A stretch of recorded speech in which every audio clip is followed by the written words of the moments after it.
Improv comedy is the art of making something out of nothing. So whenever we do a show, we don't have any idea what it's going to be. We get a suggestion from the audience, and based on what they tell us, do scenes and songs based just off of that. I need a type of vegetable you might find at a farmer's market. Cucumber.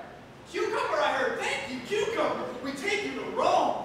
The comedy comes from the truth of it. It comes from being in the moment and listening to what that other person is doing and helping to move that along.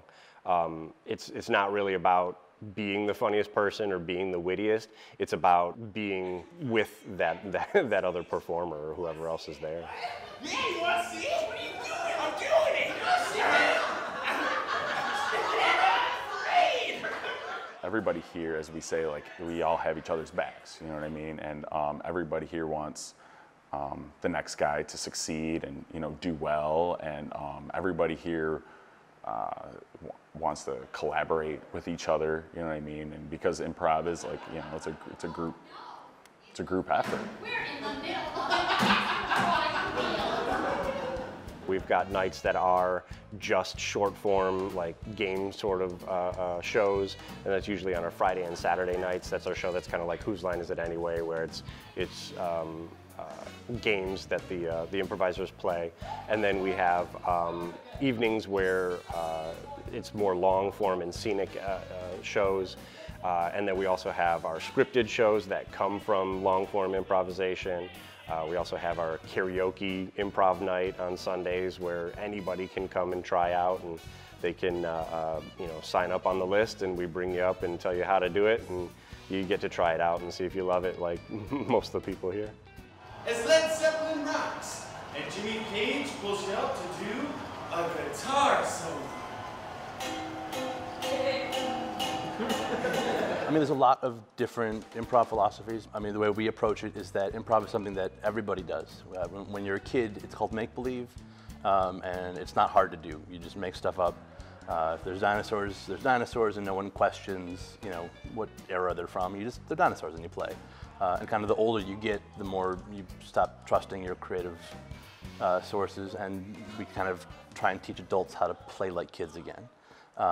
And that's kind of the common through line in all of improv is the idea of yes and. You always say yes no matter what. If somebody calls you out as something on stage and it's the craziest thing in the world, you just agree with it and you become whatever it is that they make you because that furthers what's happening. And then the second part of that is the and then you continue and you help to create as well.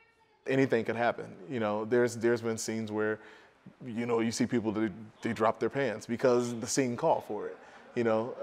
But I mean, that's one of the things I admire about a lot of improvisers is that the fearlessness that they have.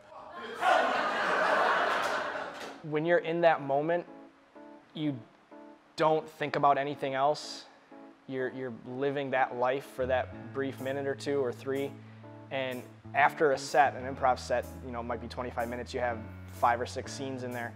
If you're in the moment in all of those scenes, you get off stage and you're not gonna remember it necessarily just because you're so into what you're doing that you're not mentally taking notes of everything that's going on, which is the best sets I've ever had when you don't know what happened.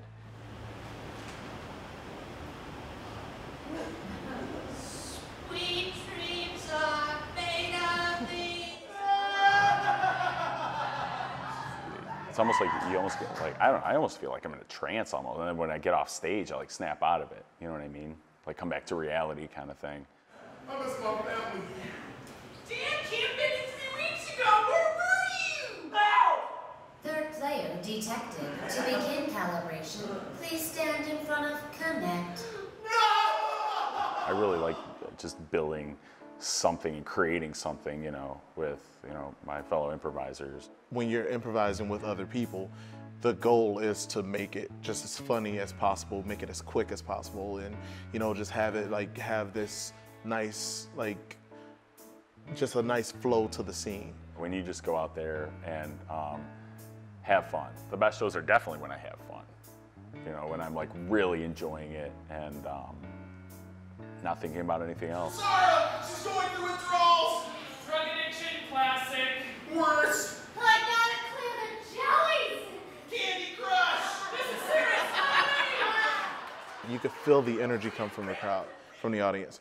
And when we feel that energy, we give that energy right back to them. Yes. I heard that the killer, he would always give wedding gifts of an appliance. Like a toaster. Making people laugh is so rewarding. I mean, sometimes it's a little thing, but it's making a difference in someone's day. It's, when they come here, they leave their jobs behind, they leave all the stress behind. Getting them to laugh, it's a gift. I mean, it's a gift for us to be able to do that, I think, because it really does make a difference in people's lives. And it's, I don't have a business degree. I don't work for Greenpeace, but this is what I can give back, and I do it pretty well, and I feel lucky that I get to.